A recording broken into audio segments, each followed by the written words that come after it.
आपने सोचा है हमें जीवा के साथ साथ कान क्यों मिले? अब आप कहेंगे सरल सी बात है, ताकि हम बात करने के साथ ही सुनना भी सीख लें। अब इसका एक और तात्पर्य है।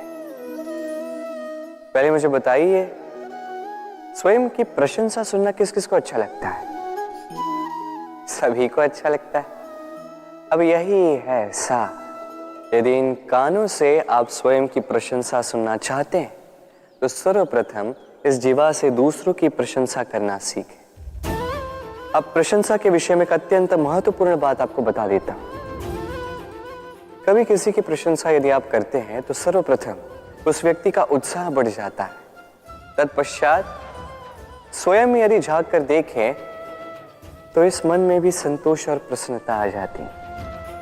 और एक बार ये मन प्रसन्नता से भर जाए, तत्पश्चात कोई प्रशंसा करे या ना करे, कोई अंतर नहीं पड़ता। इसलिए सदैव दूसरों का मान करें, आदर करें, उनकी प्रशंसा करें, प्रसन्नता बांटें। जिनमें जो भी अच्छाइयां हैं उन्हें बताएं, उन्हें स्मरण करवाएं कि वो भी अच्छे हैं। उनका उत्साह बढ़ाएं, वो जीवन में आगे बढ़ेंगे और ये जीवन आपको कभी पीछे नहीं रहने देगा। क्या आपने कभी दर्पण देखा है? क्या हम में से ऐसा कौन है जिसने दर्पण नहीं देखा? सभी ने दर्पण देखा है, दर्पण में स्वयं का प्रतिबिंब भी देखा है। किंतु किसने सोचा कि उस दर्पण के पीछे क्या है, उस प्रतिबिंब के पीछे क्या होगा? होता कुछ ऐसा है कि उस कांच के पीछे एक धातु की परत चढ़ाई जाती है, जिस कारण से जब हम देखते हैं तो हमें अपना प्रतिबिंब दिखता है। अर्थात कांच को कुछ इस प्रकार कर दिया गया है कि प्रकाश जिस ओर से जाता है उसी ओर पुनः वापस लौट के आता है, तभी वो दर्पण कहलाता है। यही है जीवन का सत्य भी। यदि हम अपना पूरा ध्यान केवल लक्ष्य की ओर केंद्रित करते हैं, यहां वहां नहीं भटकते हैं, तो न केवल हम अपना लक्ष्य प्राप्त करने में सफल होते हैं, बल्कि हम दूसरों का मार्गदर्शन करने में भी सफल होते हैं। तो क्या आप बनना चाहेंगे ऐसा व्यक्तित्व? चयन आपका है। पाना और खोना दोनों जीवन के अभिन्न अंग हैं। हम कुछ पाते हैं, कुछ खोते भी हैं। कुछ स्वप्न साकार होते हैं, कुछ लक्ष्य अधूरे भी छूट जाते हैं। जीवन में ये होता ही है, हर एक के जीवन में होता है।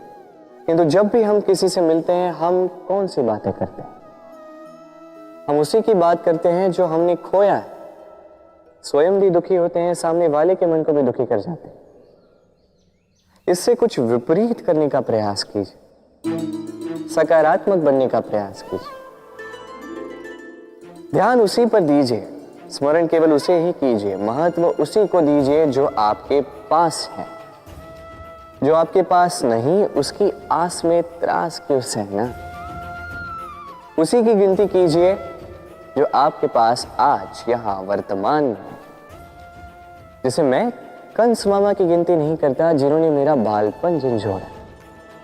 मैं गिनती करता हूं यशोदा मैया की, मेरे बलराम दाऊ की, मेरी राधे की, जिन्होंने मेरा जीवन संजोया। सोच, ये सोच सच बनकर सामने आती है, ये कठोर सत्य है। क्योंकि सोच ही वो बीज है जो सत्य रूपी पौधे को जन्म देता है, उसे विकसित करता है।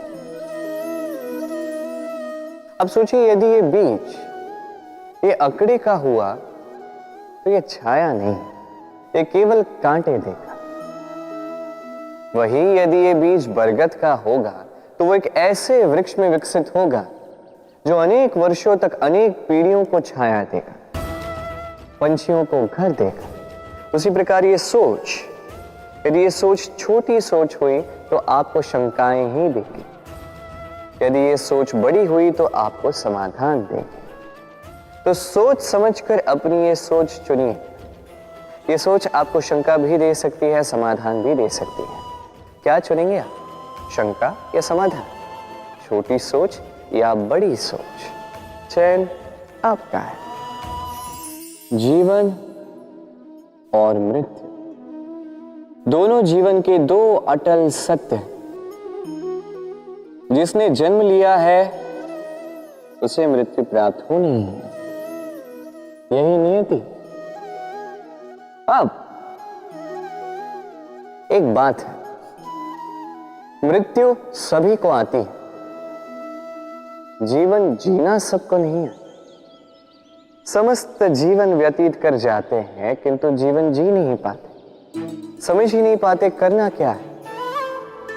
जीवन जिए तो जिए कैसे? जीवन जियो तो उस दिए की भांति जो अपनी लौ से असंख्य दियों को प्रकाश देता है, जो बुझते बुझते भी अंधकार से लड़ता है। कदाचित इसीलिए जहां दिए को रखा जाता है उस स्थान को पूजा जाता है, उसे पवित्र माना जाता है। एक बात तो है, मृत्यु सभी को आनी है, चाहे मैं, चाहे आप, चाहे हर कोई एक न एक दिन संसार से जाने वाला है। किंतु आपने इस जीवन में किया क्या, ये महत्व रखता है। और जिसे जीवन जीना आ गया वो मृत्यु के पश्चात भी जीवन जीता है, वो अमर बन जाता है। कहा जाता है व्यक्ति को अपने चरण दृढ़ रखने चाहिए, कि जहां चरण होंगे उसी के अनुसार मार्ग होगा, उसी के अनुसार लक्ष्य भी होगा। किंतु क्या केवल इन चरणों पर ध्यान देना ही पर्याप्त है? नहीं, इससे कहीं अधिक महत्वपूर्ण होता है आचरण।